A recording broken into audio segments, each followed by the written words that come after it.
श्री नर्मदा पुराण अध्याय 31वां देवतीर्थ महात्म्य। श्री मार्कंडेय जी ने कहा, हे धर्मराज, 33 करोड़ देवता जिस तीर्थ के प्रभाव से स्नान कर परम सिद्धि को प्राप्त किए, ऐसे परम श्रेष्ठ देवतीर्थ की श्रद्धालुओं को यात्रा करनी चाहिए। धर्मराज ने जिज्ञासा प्रकट करते हुए कहा, सभी देवगण मायावी दानवों के द्वारा कैसे परास्त हुए और उस तीर्थ में सिद्धि पाने की रूपरेखा क्या रही? श्री मार्कंडेय जी ने कहा, राजन, पहले युद्ध में अत्यंत बलवान भयंकर दैत्यों ने देवगणों के साथ इंद्र को अपने स्वर्ग से राज्याच्युत कर दिया। हाथी, घोड़े, रथ आदि से दैत्यों ने देवसेना का मर्दन कर दिया। वे देव प्रहारों से जर्जर होकर बड़े दुखित होते हुए अनेक दिशाओं की ओर चले गए। देवगण जंभ, शुंभ निशुंभ, कुष्मांड, कुहक आदि दैत्यों से पराजित होने के बाद भयग्रस्त हो ब्रह्मा की शरण में गए।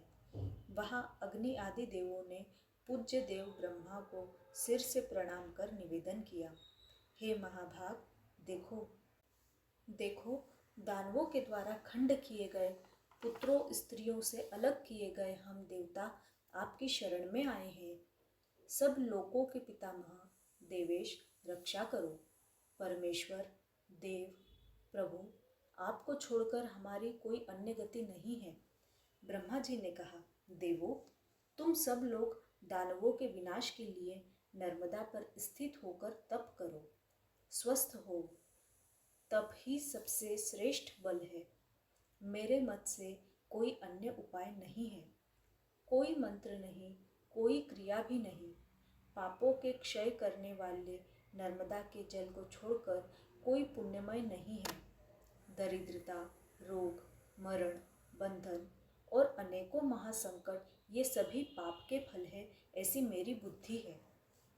दारिद्र्यम व्याधि मरणम बंधनम व्यसनानि च एतानि चैव पापस्य फलानिति मतिर्मम। ऐसा समझकर तुम लोग कठिन तप करो। परमेष्ठी ब्रह्मा के उस यथार्थ वचन को सुनकर अग्नि आदि सभी देव नर्मदा तट पर पहुँचे। वहाँ देवों ने तीव्र तप किया, उससे उन्होंने सिद्धि पाई।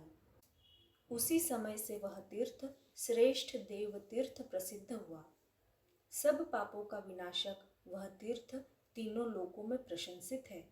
जो पुरुष वहां जाकर भक्ति पूर्वक स्नान करता है, वह पुरुष मुक्ति फल को पाता है। हे राजन, उस तीर्थ में जो पुरुष ब्राह्मणों को भोजन कराता है, वह पुरुष श्रेष्ठ सुपात्र सहस्र ब्राह्मणों को भोजन कराने का फल पाता है। वहाँ बहुत पुण्य बढ़ाने वाली रमणीय देवशिला है। जो पुरुष संन्यास से मृत्यु पाते हैं, उनकी अक्षय गति होती है। हे राजन, जो पुरुष उस तीर्थ में अग्नि प्रवेश करता है, वह सीधा शिवलोक जाता है। इसी प्रकार स्नान, जप, होम, स्वाध्याय, देव पूजन, पुण्य पाप भी उसी तीर्थ में अक्षय हो जाते हैं। हे भरतवंशोत्पन्न राजन, इस तीर्थ की यह विधि और उत्पत्ति भी मैंने बताई। इस पापनाशक देव तीर्थ की महिमा का वर्णन जैसा श्री शंकर जी ने हमसे किया था, ठीक वही किया है। धर्मराज, मैंने आपके सम्मुख कथन किया। इस पापनाशक, दुख निवारक देव तीर्थ की कथा जो लोग सुनते सुनाते हैं, वे देवलोक के भागी होते हैं। इति श्री नर्मदा पुराण अध्याय 31वां। नर्मदे हर, नर्मदे हर, नर्मदे हर।